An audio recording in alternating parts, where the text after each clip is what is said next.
On March 24th, OpenAI announced that it would be shutting down Sora. The leading artificial intelligence company announced that it is shutting down the app and ending public access to its video generation technology. A spokesperson explained that the decision was largely driven by compute demand. Producing video requires significantly more resources than generating text, making the system far more expensive to run. As a result, the platform has likely become a major financial burden. Estimates previously suggested it could be costing the company millions of dollars per day, with its head describing the economics as completely unsustainable. And this explanation actually makes sense when you think about it. The issue isn't a lack of capital, it's a shortage of compute. Simply put, there isn't enough computing power in the world right now to meet the growing demand for AI. The reality is that more people are using AI than ever before, even many who claim to dislike it. And subscriptions don't really solve the problem because more money doesn't magically create more compute capacity. We're already seeing the strain in the supply chain. Companies are reportedly paying years in advance for chip production, especially from Taiwan Semiconductor Manufacturing Company, with some orders pushed out several years. That's an extraordinary signal of just how tight supply has become, and it's a shortage that may not disappear anytime soon. So this isn't really a financial constraint, it's a resource bottleneck, and it's becoming increasingly obvious on a global scale. For example, OpenAI is running into GPU limitations as demand continues to surge, and if you look across the industry, the same pattern is emerging. Grok has already scaled back features like Grok Imagine for free users, meaning image and video creation tools are no longer widely accessible. The platform itself has also struggled with reliability issues and frequent downtime. Meanwhile, Google appears to be tightening access on its AI products. Gemini users have noticed reduced capabilities on lower tiers, along with stronger pushes toward premium plans. There have also been API constraints, which may explain the slower rollout of new models and features.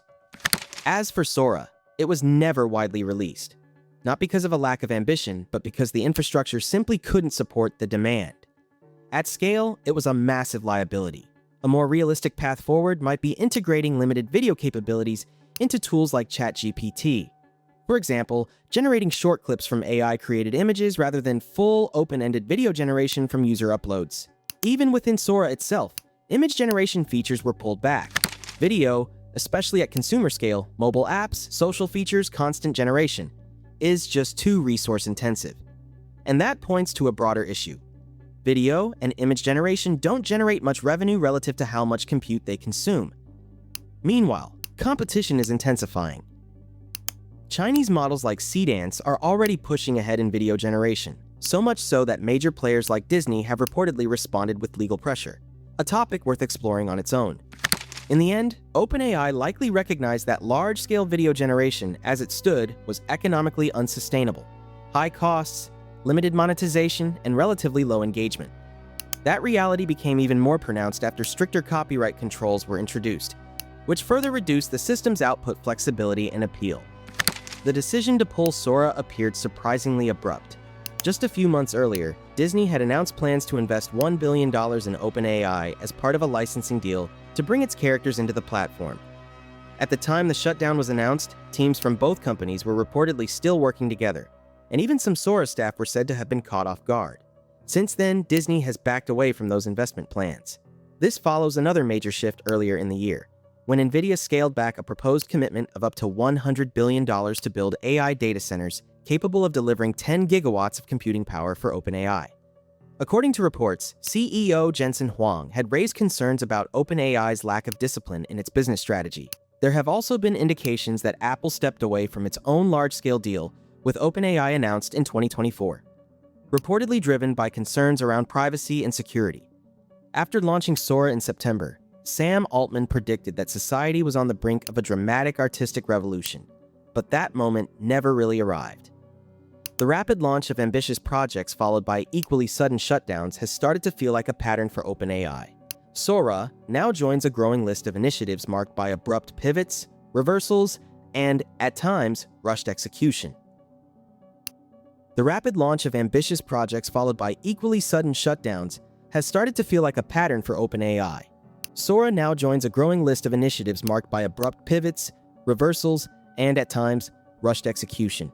Last year, Altman unveiled Stargate, a massive AI infrastructure partnership with Oracle and SoftBank. However, the project reportedly stalled due to leadership and coordination challenges. In 2024, Altman described combining ads with AI as a last resort. Yet earlier this year, the company moved forward with an advertising initiative anyway. OpenAI has also shifted direction on product features. It introduced a shopping tool within ChatGPT that allowed users to purchase items directly, only to shut it down weeks later and pivot toward product discovery instead. Hardware plans have followed a similar trajectory.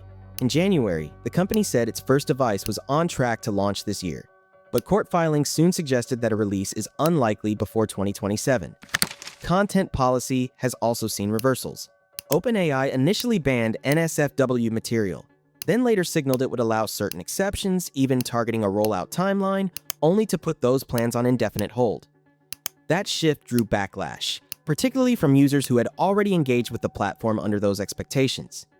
Taken together, these moves point to a recurring pattern: bold promises followed by delayed execution or complete reversals. You could argue that constant shifts in strategy are normal, especially in a fast-moving industry like AI. But compared to its peers, OpenAI stands out for how erratic its direction often feels. Its plans frequently come across as provisional, with few long-term roadmaps or partnerships that signal real durability. That lack of consistency has arguably led to an identity crisis of its own making. Meanwhile, Anthropic has been steadily gaining ground by sticking to a focused strategy, building productivity-driven AI tools for businesses. Anthropic's disciplined approach to the enterprise market has paid off.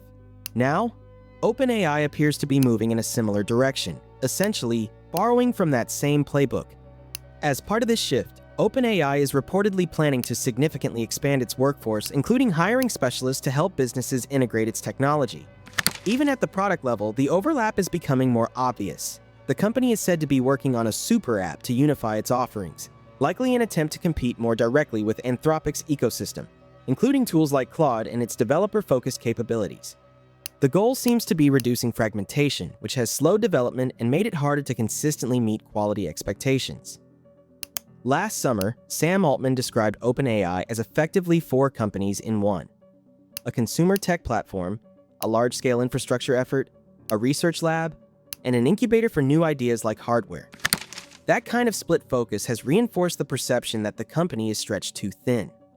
As a result, many analysts believe OpenAI will increasingly prioritize turning ChatGPT into a serious enterprise solution.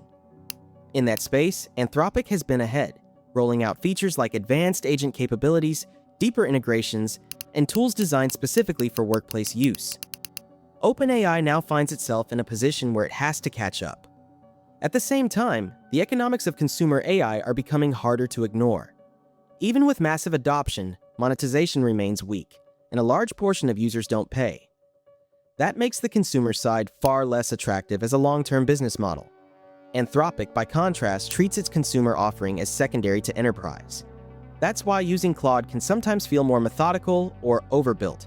It's designed with business use cases in mind first. Meanwhile, the consumer AI market itself may not be won through preference alone, but through distribution. Google, for example, has embedded Gemini across its entire ecosystem of apps and services. That level of integration gives it a major advantage. Competing purely on popularity in consumer AI could become financially unsustainable, especially when companies like Google can afford to subsidize the space at scale. In the end, OpenAI may be left narrowing its focus to core tools like chat and coding. But even there, competition is intensifying. Gemini and Grok are improving rapidly, while Anthropic continues to push forward on the developer and enterprise front. The broader picture is clear. Without a sharper strategy and clear priorities, OpenAI risks falling behind in a market where focus, not just innovation, is starting to matter more than ever. Following the breakout success of ChatGPT, investors began pouring capital into OpenAI, and Sam Altman has been highly effective at attracting funding. The company's valuation has since surged to the point where it rivals, or even exceeds, that of major global giants like Toyota, Coca-Cola, and Disney combined. But investor enthusiasm comes with expectations. Ultimately, they want returns. And so far, OpenAI has yet to clearly demonstrate that it can generate enough sustainable revenue to remain profitable. In response, the company has spent the past few years rapidly experimenting with new features, products, and business models, searching for a path to profitability. That's not to say there hasn't been effort. OpenAI has explored nearly every monetization strategy imaginable. But at this point, we all need to agree that Altman has never had a great plan for how OpenAI will make money. Because the problem with trying to do everything at once is that sometimes you often risk doing nothing particularly well,